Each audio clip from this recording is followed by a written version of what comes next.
BGB সীমান্তে কোনো বালু ফেলাইতে পারে না, সেই হিজড়া বিজিবি আসছে আমাদেরকে আমাদের এই আন্দোলনে বাধা দেওয়ার জন্য।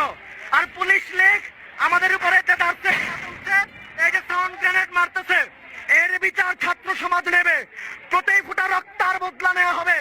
এই যে বিজিবি সীমান্তে কোনো চুলো ছিঁড়তে পারে না, এই যে এখন আর আমাদেরকে বাধা দেওয়ার জন্য আসছে। এই যে চেহারা দেখেন বিজিবির, এরা সীমান্তে ভালো ফেলাইতে পারে না, আমাদেরকে আসছে এখন বাধা দিতে, আমাদেরকে বাধা দেওয়ার জন্য আসছে।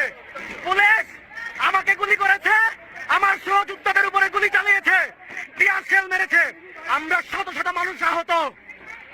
পুলিশ চারপাশ থেকে সাউন্ড গ্রেনেড মারতেছে ছাত্রদের আন্দোলন বন্ধ করার জন্য। এই ভুয়া হিজড়া বিজিবি, এই বিজিবি কখনোই সীমান্তে কোনো কিছু করতে পারে নাই, সেই বিজিবি হচ্ছে এখন, সেই বিজিবি এখন হচ্ছে যে আমাদের বিরুদ্ধে হচ্ছে এই যে বোমা মারতেছে,